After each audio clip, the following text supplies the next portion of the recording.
Durante seu ministério, por várias vezes o Senhor Jesus explicou para os discípulos qual seria a sua missão, como seriam seus últimos dias, como seria a sua morte e a sua ressurreição, como seria o seu sacrifício. No Evangelho de Marcos, agora no capítulo 10, dos versos 32 a 34, Jesus apresenta um novo esclarecimento sobre os eventos que estavam para acontecer, sobre o final da sua vida, sobre a sua prisão, sobre a sua morte e sobre o seu sepultamento e sobre a sua ressurreição. Veja os versos 32 a 34. O título dessa sessão, do capítulo 10, é Jesus ainda outra vez prediz sua morte e ressurreição. Outra vez. Outras vezes o Senhor já tinha explicado para os discípulos o que aconteceria com ele. Estavam a caminho subindo para Jerusalém e Jesus ia adiante de seus discípulos. Estes se admiravam e o seguiam tomados de apreensões. Jesus, tornando a levar à parte os 12, passou a revelar-lhes as coisas que lhe deviam sobrevir, dizendo: Jesus chamou os 12. Não era mais multidão, não era mais um grande grupo, mas era um pequeno grupo dos seus discípulos. Eis que subimos para Jerusalém, e o Filho do Homem será entregue aos principais sacerdotes e aos escribas. Condená-lo-ão à morte e o entregarão aos gentios. Hão de escarnecê-lo, cuspir neles, açoitá-lo e matá-lo, mas depois de 3 dias ressuscitará. Veja, nessas palavras de Jesus, irmãos, a gente vê o seguinte, e já vimos isso noutra vez. Ele será entregue, isso quer dizer, ele vai ser traído para os gentios. Quais gentios? Os romanos. Foi o que aconteceu. Jesus foi traído por Judas e depois do julgamento de Caifás, do Sinédrio, ele foi entregue para os romanos, foi entregue para Pilatos e para os romanos para ser executado. Veja um parágrafo aqui da nossa lição. À medida que Jesus se aproximava de Jerusalém, revelava aos discípulos o que aconteceria lá. Esse não era um cenário em que eles acreditassem ou sobre o qual desejassem ouvir. É impressionante quão específico Jesus foi a respeito de sua morte e ressurreição. Mas quando não queremos ouvir uma coisa, é muito fácil ignorá-la. Jesus recorrentemente falava aos discípulos sobre a sua morte, sobre a sua execução e sobre a sua ressurreição, mas eles não queriam isso. Não era esse os Messias que eles esperavam um Messias libertador nacional, que os libertasse do jugo romano. Não queriam ouvir sobre um Messias sofredor. Não queriam acreditar. E quando você não quer acreditar, irmãos, raramente você acredita. Você continua não acreditando. E era o que estava acontecendo com ele. Mas veja quais atitudes dos discípulos. Enquanto Jesus estava falando sobre a sua morte, enquanto Jesus estava falando sobre o seu sacrifício, os discípulos se preocupavam em posições no futuro reino. Esses discípulos eram Tiago e João, e esse relato está dos versos 35 até o verso 45. Então se aproximaram de Jesus, Tiago e João, filhos de Zebedeu, dizendo-lhes: Mestre, queremos que nos conceda o que vamos te pedir. Bom, chegaram 2 dos discípulos, chegaram perto de Jesus, falaram: vamos pedir uma coisa, e queremos que o Senhor nos conceda isso. E ele perguntou: o que quereis que vos faça? Responderam-lhe: permite-nos que na tua glória nos assentemos um à tua direita e o outro à tua esquerda. Mas veja, irmãos, eles estavam querendo agora posições de honra. Seria isso certo? Isso não era vaidade? Isso não era o fato de querer as coisas, ganância? Nós julgamos rapidamente, não é, irmão? Nós não devemos julgar, não devemos fazer julgamentos precipitados. Esses moços, Tiago e João, estavam com Jesus o tempo todo. Eles queriam continuar com o Senhor Jesus. Será que esse pedido era egoísta?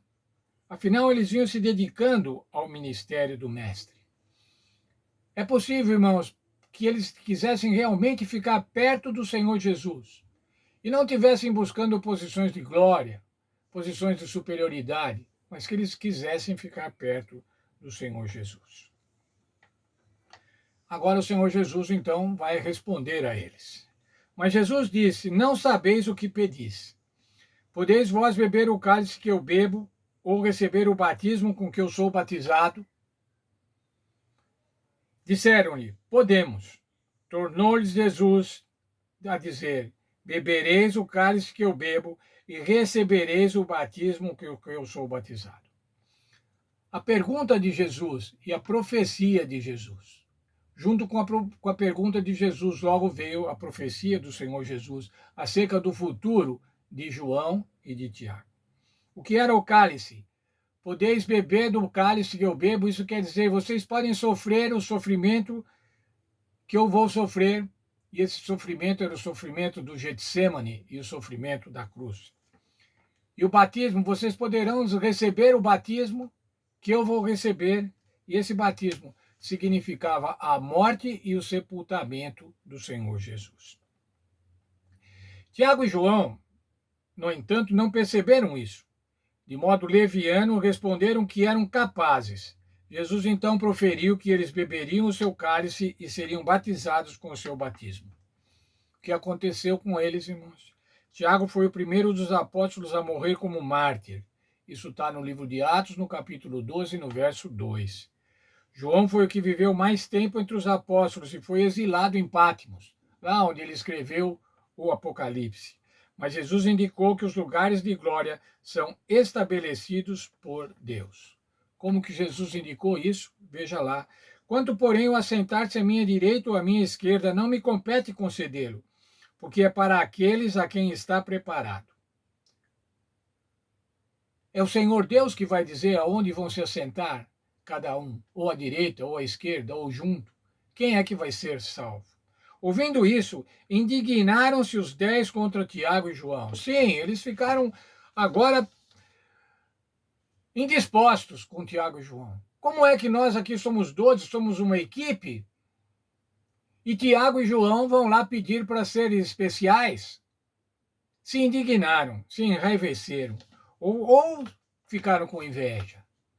Ou falaram assim, nós é que devíamos ter ido, eu é que devia ter ido, por que ele foi na frente? Bobiei. Ficaram com inveja. Também queriam ter se posicionado junto a Jesus. Também queriam pedir a ele. Normalmente, irmãos, quando as pessoas ficam indignadas com os atos de outros, muitas vezes é porque gostariam de praticá-los, mas não o fazem e daí criticam aqueles que o fazem. Jesus vai explicar agora como é o reino de Deus. Mas Jesus, chamando-os para junto de si, disse: Sabeis que os que são considerados governadores dos povos têm-nos sob seu domínio, e sobre eles os seus maiorais exercem autoridade.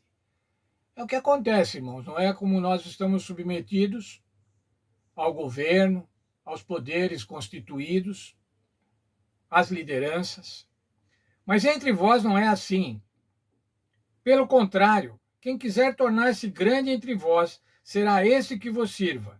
E quem quiser ser o primeiro entre vós, será o servo de todos. Bem, irmãos, aí o Senhor Jesus deve ter dado um nó na cabeça dos discípulos. Como é que é? No reino de Deus a coisa é diferente. A hierarquia no reino de Deus é uma hierarquia inversa. Os grandes e os primeiros, esses devem ser os servos. Difícil de entender, irmão, porque isso não é o que acontece, não é o que acontecia e não é o que acontece nos reinos do mundo. Mas o reino de Deus é totalmente diferente dos reinos terrestres. E quem nos deu esse exemplo, irmãos, quem deu o maior exemplo dessa hierarquia servidora, ou dessa liderança servidora? Verso 45. Pois o próprio Filho do Homem não veio para ser servido, mas para servir e dar a sua vida em resgate de muitos. Essa foi a atitude do Senhor Jesus, o Deus Filho, o Filho do Homem, o maior exemplo de servidão. Eu já disse o texto de Filipenses 2, versos 5 a 8. Mostra lá como Jesus, quais foram as atitudes de descer cada vez mais do Senhor Jesus para que pudesse nos alcançar. O Filho do Homem, o Deus Filho, deu a vida em resgate de muitos. E nesses muitos, eu estou incluído. Nesses muitos, você está incluído. O Senhor Jesus fez esse sacrifício para incluir a mim e a você no plano da salvação.